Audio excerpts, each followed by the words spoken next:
We're now going to switch gears and bring up our keynote speaker, but first let me take a couple minutes to tell you about her. Susan Young is a consultant, trainer, executive coach, and author who has inspired hundreds of thousands with her message and her energetic and enthusiastic attitude.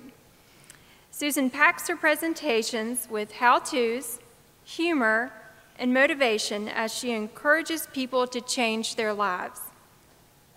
I promise you will leave today feeling more focused, more confident, more balanced, and more dedicated to improving performance. Susan has a master's degree in human performance technology from the University of West Florida, a Bachelor of Science degree in marketing from Florida State University, and is an adjunct instructor in the Costa Leadership Institute at Northwest Florida State College. But more importantly, Susan is a graduate of Tallahassee Community College.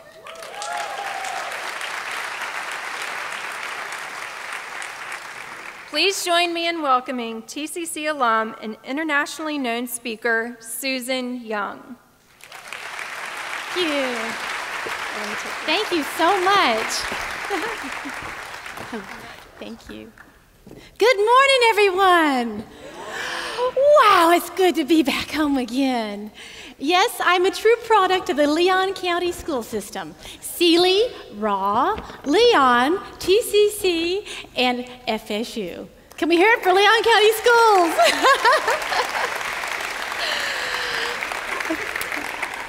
Well, Mr. McKesson-McCorvey, I believe I may have been one of your students. We began TCC at the same time. As you see from the pictures here, on the morning of May 18th, 1981, 7:30 a.m., I was driving my AMC Hornet hatchback, two-door, three-speed stick shift, no power brakes, and no air conditioning down Appleyard Drive. And as I turned into the parking lot of TCC, I had no idea the impact that decision had made at the moment. My life was about to change in a huge way, an absolute huge way. As an enthusiastic, excited, first-day college student at TCC, I grabbed my books out of my front seat and I walked to my first class. And as I was going down a hallway, I had so many books, a young, handsome man opened a door for me. He introduced himself. I completely forgot his name. I was so completely startled that such handsome men could be at TCC. Well, it turns out I spent the next 27 years of my life with him. So TCC has a very special place in my heart, not only because of the man that I married and fathered my children, but also the fantastic education that I received here. You never know when you make an impact on just one person to change a life. And every single day, everyone here has that opportunity to work miracles. And there was one particular person that I remember very close to my heart, who was my absolute favorite teacher.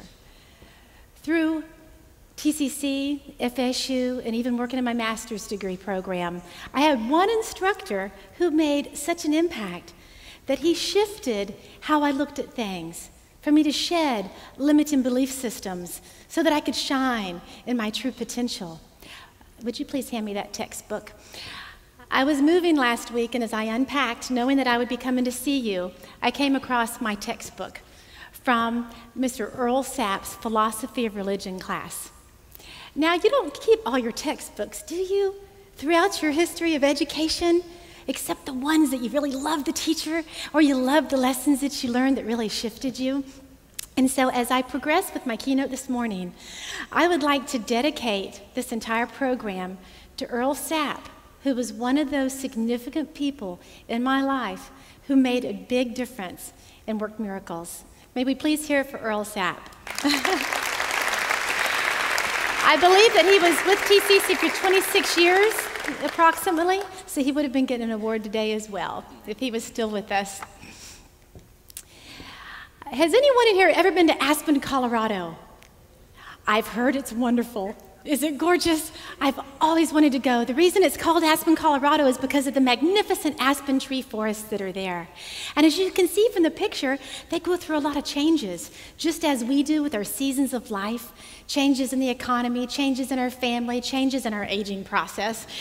But in Aspen, what's so spectacular about the forests, where you will have millions of trees, that the entire forest is one living organism. You see, these trees, while they may be individuals, they share one root system as one living organism. It's the most unbelievable pool of teamwork you could imagine in nature. And when I speak to wonderful organizations, you too are like an aspen forest because you've got this one root system that combines you to serve something bigger than yourselves. You're a part of something so significant. And with the aspen forest, we should be so inspired by the way they unify. Because with these forests, if something bad is happening on one side of the forest, like a disease or a wildfire, it's the power of team that pulls it together to help it heal and be resilient, to continue to strive, thrive, and flourish. And as we go through changes in life, it can be really challenging, can't it? And so when we're a part of something bigger than ourselves, everything is so much easier. There are certain natural laws in the universe that have such an impact for the quality of life that you have, to affect the kind of life that you desire. Number one is the law of cause and effect. Be, do, have. If you want to have something spectacular, do something spectacular. But unfortunately, when we do nothing, we have nothing. By show of hands, who would love to have rewarding, loyal, loving relationships? Pretty much everyone, right? Are you being and doing great, loyal, loving relationships to other people? You want to have happiness and significance and be involved with people, have a fabulous career, financial independence, whatever it may be that you want to have in life, if you just remember that you truly have the ultimate power in the law of cause and effect. And so start being and doing the things that you want, and you will most certainly have them. There's another law that really impacts our quality of life in dealing with change, and that is expansion and contraction. It's scientifically impossible for something to expand and contract at the same time. And to prove my point, I would like for everyone to ball up your fists, bend your shoulders forward, okay? I want everyone. Go ahead. I want you to look at me with the meanest face you can muster, and I want you to say, I am so happy. Okay, now stretch your arms out, smile at the sky, and you know you needed a good stretch. Oh, and I want you to say, I am so depressed. Okay, I am so depressed. Why that is ridiculous and funny is that you're being incongruent. How often in life do you want to do something and you want to have something, but you're not being what it takes to create that? Or if you have teenagers, there's always a push me, pull me, right? They're saying one thing, but they want another while they're pushing you away. I have 18-year-old twins that are recent high school graduates from Niceville High School in Niceville, Florida. And so I've learned a little bit about that push and pull, right? But the expansion and the contraction is not just about living in congruence and in alignment with your integrity and your personality and such, but it's also to realize that the things that expand you in life are the things that make you happy. The things that make you miserable in life are the things that contract you. And so if you do a self-check right now for how you feel physically, mentally, emotionally, if you're feeling contracted, do a check and just change your physiology. Many of you have been to a yoga class or a Pilates class, and you can go in totally stressed, but when you come out, because you've changed your physiology, you feel better, don't you? And it relieves stress quite a bit. That is one of the fastest ways that you can create positive change, because what your body does, your mind will follow. And so by expanding and contracting, you can create positive emotional spirals to create a higher quality existence, to enjoy your moment and be the master of your moments. My business partner, Dr. Suzanne Gaddis, she is writing a book called Be the Master of Your Moments, so I'm going to make a contribution to her here. But as she's sharing, it's the quality of your moments that truly dictate the quality of your life. And she shares that basically it only takes 1 to 3 seconds to create a moment. You've already had multiple thousands of moments just since you've been sitting here since breakfast, haven't you? So it takes 1 to 3 seconds to create a moment, which gives you 20,000 opportunities a day to create the moment that you desire. It really is reducing it to the ridiculous because each moment has one of three values. The first value would be the positive one moment. Yes, we like those, don't we? We get around a person that we are inspired by, or perhaps we have been given a compliment, or something good makes us happier, like a nice cup of coffee on a cold morning. Positive ones create a higher positive life, right?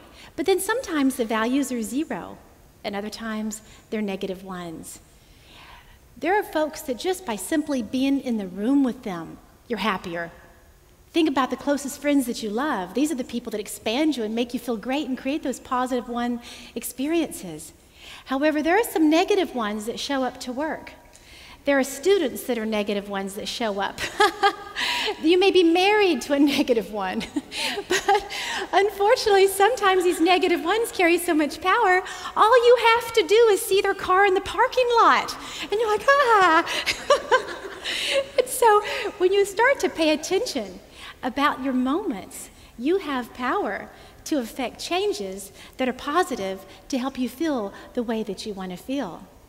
And when we did this, and we did this, and the expansion and the contraction, that is also what we're doing to create the best moments that we want to in our lives. When I'm teaching customer service training, that when we're working with customers, we always want to create moments of magic. But how often do we get moments of misery? These moments of misery versus moments of magic interplay continuously, don't they? But if you notice, sometimes one of these moments of misery steps into your office in the morning, and you carry that person with you all day long. And then you talk about them at dinner, and you keep them alive and well by feeding the flame, right? But the moments are so critical for you to realize how much impact you have. If you have a pen, there are 2 questions that I encourage you all to write on your piece of paper that you have to take home with you. These questions are life-changing for thriving in times of change. The first question is, what makes me ecstatically happy? I took a notebook pad a few months ago, and I wrote that sentence at the top. And I proceeded to brainstorm everything in my life that really gives me joy, that makes me feel expanded and happy, and these positive ones. And just by virtue of writing these things down, it shifted me. And then do the opposite. Take a piece of paper and write all the things in your life that are draining your energy. And just by virtue of writing these things down, you're going to feel your energy start to plummet. And when you see these 2 lists, you're like, okay, where am I spending the majority of my time? What am I thinking about the most? What am I talking about the most? And if you're focusing so much on the things that are draining your energy, you are perpetuating a negative one experience. So instead, how about if we choose to use our energy and focus it towards the things that make us ecstatically happy, because it improves our quality of life immediately. Many years ago, I attended a Tony Robbins function in Palm Springs, California. Has anyone ever heard of Tony Robbins, the big giant motivational speaker? I actually walked on a bed of coals barefoot. I did the firewalk with him and did not get burned. And I spent 4 or 5 days at the Date with Destiny program, and he had one thing that he said that shifted me. You never know when something's going to shift your consciousness or the way you see things. He said, where focus goes, energy flows. Where focus goes, energy flows. That's another natural law of the universe, is that which we focus on expands. So if you want more of these positive one moments in your life, put more energy into focusing on them. If you don't want the negative things, do not focus on the negative. As Einstein said, you can rarely find the solution to a problem in the same mindset that created it. So shifting, shedding, shining to be able to truly thrive in times of change. So, anybody have some changes in their lives lately? Wow, change is constant. As I look at the pictures from 1981 up to today of 32 years, it's extraordinary the changes that have occurred in my own life. After the economic tsunami of what's happened over the past few years in America, people are just reeling from the change. And change isn't always good. Sometimes it can be very bad, unfortunately. Please, not another change. Do you sometimes feel this way, that you just don't want any more in your life? Because every time something happens, it requires a readaptation to make things better. And a lot of times things come along as a surprise, and it's not a surprise we necessarily would be comfortable with. Charles Darwin said, "It is not the strongest of the species that survives, nor the most intelligent, but the ones that are the most responsive to change." Businesses have gone through massive changes. Education has gone through massive changes. I love the story about this hair salon that was this wonderful hair salon, high-end, $45 a haircut in a mall. And they were just the creme de la creme of service for beauty salon. And they had to face their greatest fear of a change that was occurring within the mall. One of these small $8 haircut stores was getting ready to open in the mall, like a Costco's or, a small, more affordable haircut.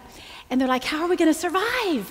Why would people spend $45 for a haircut when they can go next door and get one for $8? It's certainly going to put us out of business. But some brilliant person had an idea to adapt to change and to be responsive to change. They took a poster board with a big black magic marker, and they wrote on it and put it into their front window, and it said, "We fix $8 haircuts."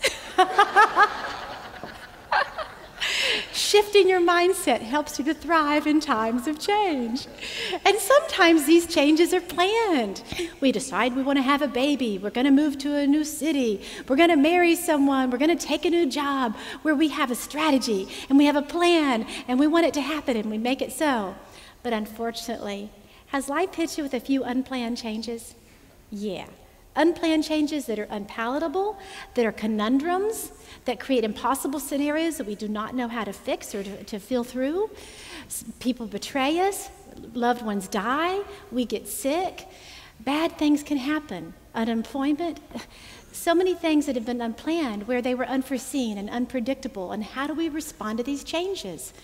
Well, it's ironic that whether a change is planned or unplanned, having coping skills and having strategies on how to thrive in times of change will make you more successful in the end for sustainable change. Charles Kettering said, "The world hates change, yet it is the only thing that has brought progress." And so while change may be intimidating and scary and we are fearful at first, it's just a necessary part. Now, my wonderful, fabulous mother is in the audience, Ann Cullison, whom I love and adore, who lives in Tallahassee. And when she sees some of the things that we do on computers, I'm sure it blows your mind. The changes are extraordinary. I still remember when I was taking a computer programming class at FSU and we had this gigantic room filled with the hard drives. I still remember when they first came out with microwaves and our first color television set. And also my first cell phone was in a bag, a suitcase, and it was $800. Yeah. And then I had the brick. Many of you have that same memory as well. But if you don't like change, you're going to like irrelevancy even less. Because change is going to happen with or without you. And the more adaptable you are to it, certainly, the more successful you will be. And change isn't always bad. It can be very, very, very good, where we can learn and we can change and we transform.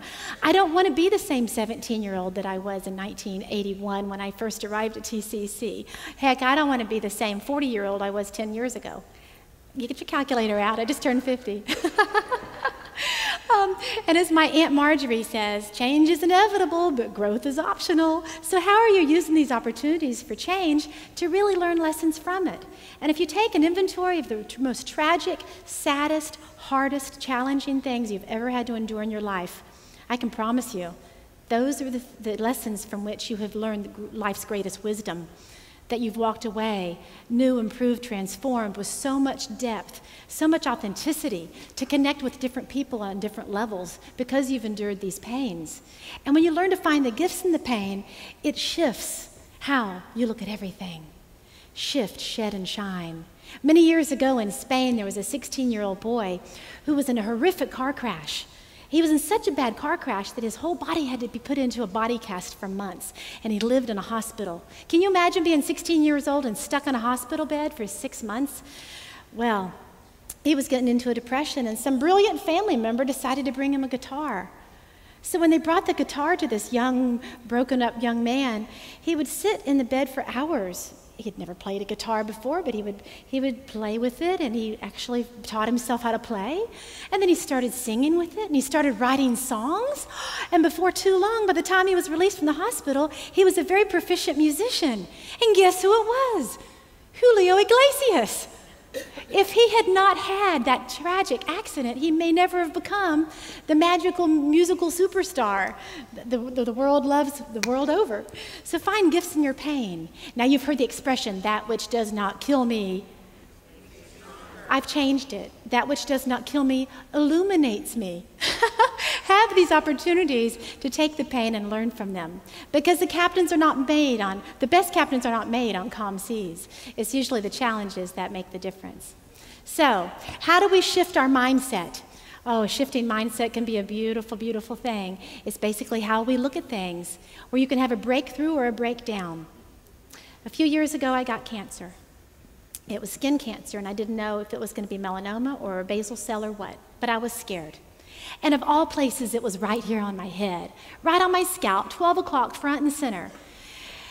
So to this day, I have to comb my hair on the side like an old man comb over and spray it down to hide the bald spot. The day came that I had to have the surgery to have this skin cancer scooped out of my scalp.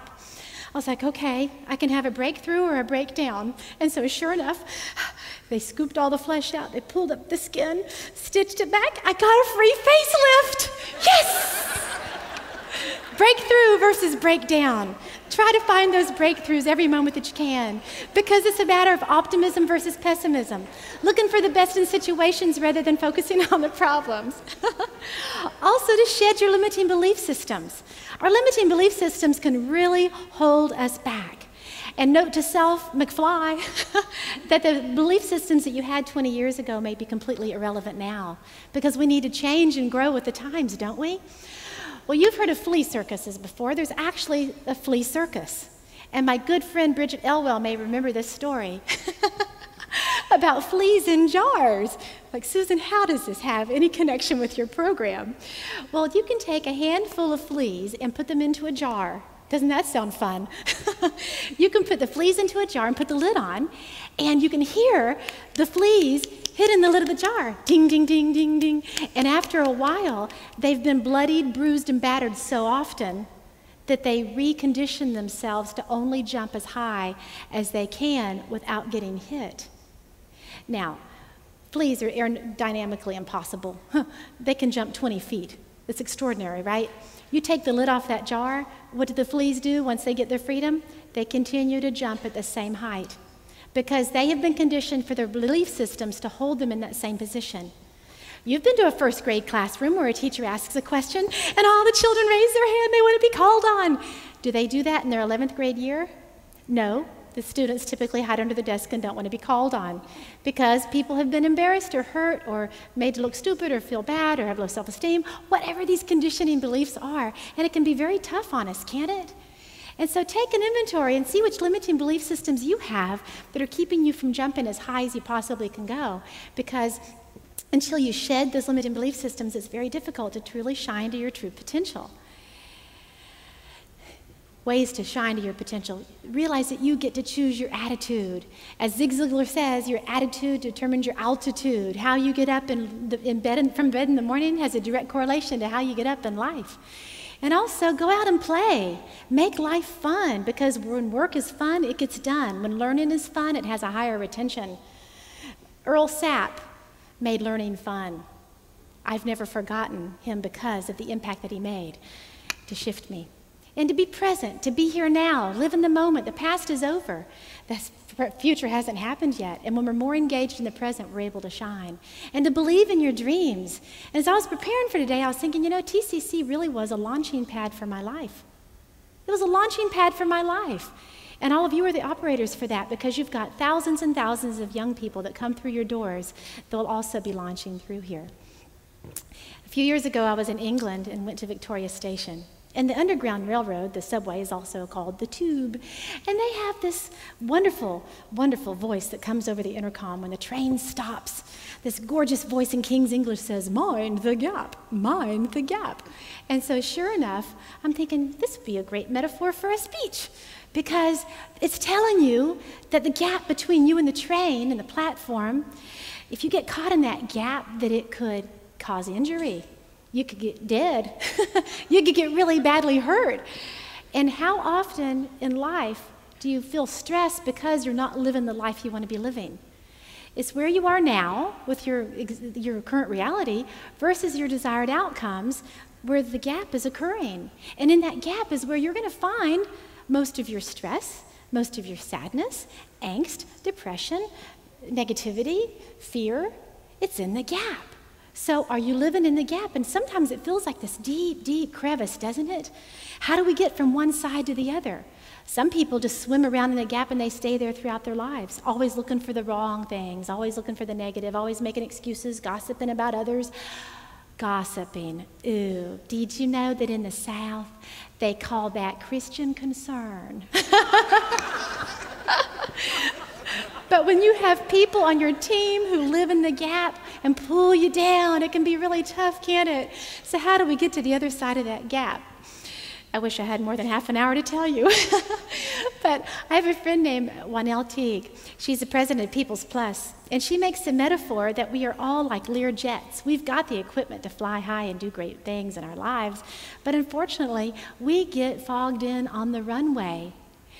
Just think about Lear jets, or even any airplane on a runway. You've got all this fog around you, and you've got your flight plan, you got your goals, your education, yeah, you've got your fuel, you got your attitude and your desire, you got the perfect equipment because you're genetically engineered for greatness. Just as an acorn is genetically engineered to be an oak tree, you too, my friends, are genetically engineered for extraordinary things. But we get stuck on the runway and we never take off. It's like, ready, ready, ready. Do you have dreams you had 20 years ago that are still in the back burner because you've not put action into them? Well, unfortunately, this fog that comes around us stops us regardless of how much preparation we've had. So ask yourself, what is lurking in your fog? Your fog may be that you're surrounding yourself with negative people that stomp on your dreams. Your fog may be that you don't have people skills. As a consultant for a Fortune 300 company, I was consulting with a company and doing a SWOT analysis. It's strengths, weaknesses, opportunities, and threats. And I was at this title company, and we were on the weaknesses part. You know, how can I help your company thrive and be more profitable? And let's look at the weaknesses that we can work with to fix them. And so I asked this woman who had been in the business for 25 years, what do you feel is a weakness in your company? And she said, I hate people. Now, she was the major customer service rep. She's living in the fog. She's living in the fog. But your fog could be procrastination. It could be shyness. There are a lot of things, but once you look at what's in your fog, that keeps you in your gap. And so clearing the fog and blowing it out will certainly help you get to the next place. So I know that Mr. McCorvey, that you can say that the shortest distance between 2 points is a straight line, right? Not. I've rewritten that one too, because truly it can be a zigzag. If you were taken out of the Destin Harbor and you wanted to sail down to St. Thomas, Virgin Islands, do you think you're going to be able to go in a straight line? No. You're going to have to tack back and forth because as situations change, you have to re-strategize how you're going to get to your destination. Just as if you wanted to climb a mountain, you can't just go from the bottom of the mountain to the peak, to the summit. You have to be able to go back and forth. But a lot of the stress that we have in life is when life is not happening the way we had planned it and we get put off course. Those adaptations are what cause so much stress for us, unfortunately. But when we understand and we embrace change, realizing that that is a normal part of it, it makes it a lot easier to adapt and be resilient, doesn't it? There are 3 stages to change that are awesome. Imagine that you are the lead train car in your life, going down your track. And you've got this track laid out to what you want to do and where you want to go, and you're the lead train car. In the movie Under the Tuscan Sun, this beautiful French lady was talking to Diane Lane, and she says, darling, they built the track across the Alps before the train was ever invented. Ooh, that's a good one. I'm going to say it again. They built the tracks across the Alps before the train was ever invented, because they laid a plan first before they could even leave the station house. But how often do we get out of our station house without a plan to know where we're even going, and then we're not happy when we get somewhere we don't want to be? Well, the 3 stages of change in the change process, I make the metaphor with the train. Because when you are the lead train car, unfortunately, you know, have you ever been to a train yard? Have you ever heard trains connecting? It's this big cacophony of violent noise and metal on metal that makes that sound. And when that happens, The train car now has a new burden to carry behind it. And so, you know, you're driving down the train in your life, the track, and you're moving along and life is good and you know where you're going and what you're doing, and then bam, you have another train car connect to you. It may be a change like having another child, or maybe have a change like you have to take care of an Alzheimer's parent, or some change happens that shifts how you have to be. And so while you may have been oriented before, you've now become totally disoriented. And then you have to reorient yourself before you can continue on your journey. Over the past 6-7 years, unfortunately, multiple people have had multiple changes all happening.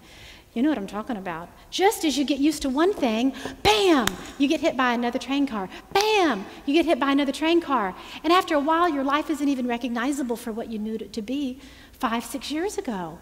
All the rules changed, and we don't even know what the rules are with everything that happened with our economy and with budget cuts and changes in technology. Everything is changing. But when you realize that the orientation, disorientation, and reorientation is a natural progression, it helps us get unstuck from staying disoriented so that we can create a strategy to move forward. Many years ago, 1929, Andrew Carnegie, the president of the owner of U.S. Steel, the founder of it, he hired Charles Schwab to run his company. And in 1929, he paid him $1 million a year. $1 million a year. A 38-year-old making that kind of money in the 20s, can you imagine? That's a lot of money now, to run U.S. Steel. And it wasn't even that he was a brilliant metallurgist. He wasn't the smartest man on the planet, but where his talent laid was he was able to build teams of people to get amazing performance and great results. He had a plan. He had a strategy. He was able to help shift people's mindsets so that they would shed limiting beliefs so they could truly shine in their true potential. And Charles Schwab said, I consider my ability to arouse enthusiasm among my people the greatest asset that I possess. And the way to get what's best from a person is through appreciation and encouragement.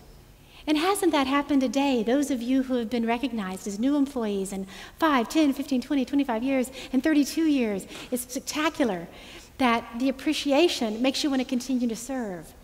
I've known people who've worked in positions where they're not making as much money as they could elsewhere, but they feel loved, appreciated, and a part of something bigger than themselves that rewards them in so many ways the money becomes irrelevant. Appreciation and encouragement are the lifeblood of any great team, of any great forest, of any group of people that pull together when we're there for each other through the hard times, that we are able to stick together and play well together to flourish regardless of what is happening. Do you remember Happy Days?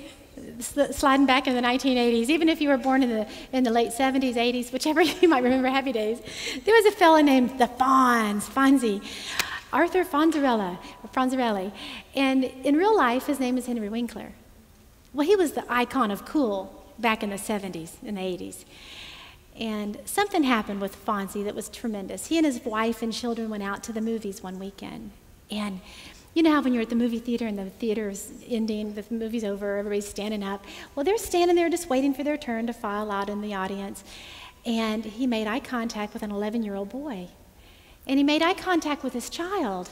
And the kid screams, Fonzie!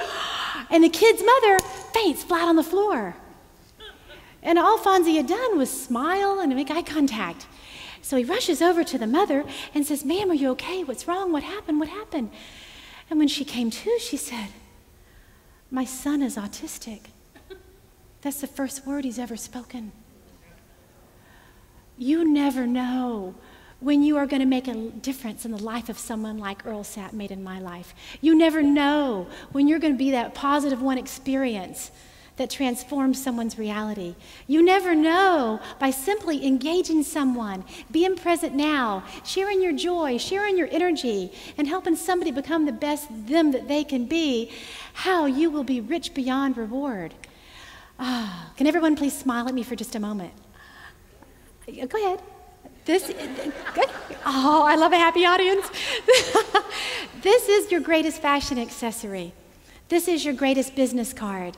This is the quickest and fastest way to show appreciation, to impact your organization, and to be able to thrive in times of change. Many years ago, after I left TCC, I started Florida State University. And I went into Dr. John Lewis's real estate feasibility class at the FSU Business School. Does anyone know Dr. John Lewis? You're going to have to tell him I'm talking about him, because that was 28 years ago, or 30 years ago. And he walked in the class, he said something that changed my life forever. Doesn't that happen? Sometimes you hear one phrase, you know, like where focus goes, energy flows. That may have changed your world today. But he said one thing, and he said, if you want to be rich, that's me, I want to be rich, I want to be rich. If you want to be rich, find out what people want and give it to them. And so cha-ching, bada bing, in that one moment, hearing that one phrase, I'm like, oh, I want to be rich. So what does everybody need? Everybody needs a house. What pays big commission? Real estate. And in that moment, because of that one professor's comment, I chose to go into real estate. So for the next 16 years in Tallahassee, I had an awesome, awesome real estate career here. And it wasn't until I was way into my career that I realized, wait a second. When Dr. John Lewis at FSU's business school said, if you want to get rich, find out what people want and give it to them, he wasn't talking about money. Had absolutely nothing to do with money. And when I had that mind shift, my income quadrupled. Because I'm like, heck with the real estate, heck with the commissions, heck with the listings. I just need to be there and live in service to other people. Because I can have everything I want in life if I give enough other people what they want. And so even as a speaker, that's my greatest passion, is there's any morsel of wisdom that I can share that can help make your life better. It's like, yay, it's about you, not me. So what do people want? What does everybody at your table want? What does your family want? What does your team want? Any person you know. We all want importance. We want to be appreciated. We want to feel special. We want friendship. We want love. We want passion. You've waited your whole life to hear the definition of passion. Are you ready? Passion is what you feel when you get a glimpse of your potential. It's those moments that you get those upward emotional spirals of positive one experiences, isn't it? We want honesty, security, peace of mind. And so if life isn't giving you what you are wanting, change what you're giving. Because when you begin to give these things away royally, you truly will thrive in times of change and be enriched beyond your wildest dreams. I'm going to close with a story. Does anyone remember a story called, or a show called Mutual of Omaha's Wild Kingdom? Yes, it was on after Lawrence Welk on Saturday nights back in the 80s, 70s. And every one of these Wild Kingdom shows began with these huge mountain rams with these giant horns.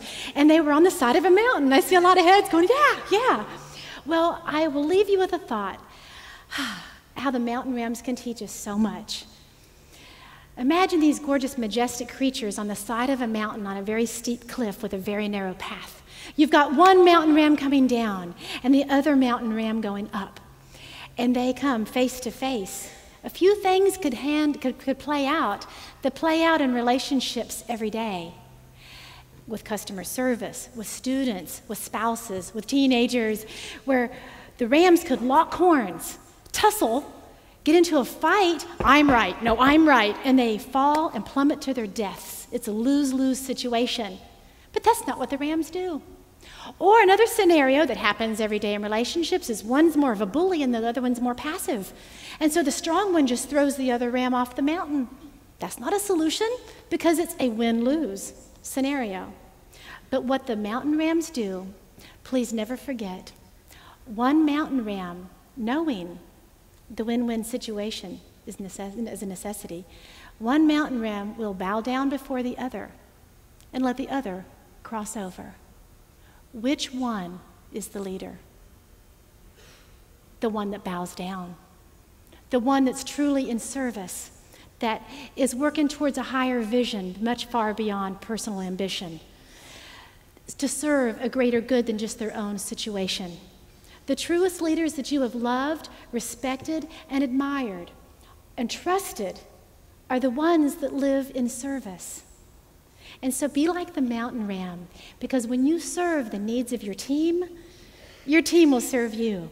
You serve the needs of your students will serve you, and perhaps 32 years from now, they'll recognize you on their PowerPoint.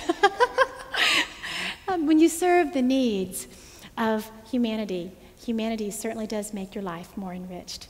Thank you so much for having me here today. I hope that you've enjoyed it. Thank you. Thank you.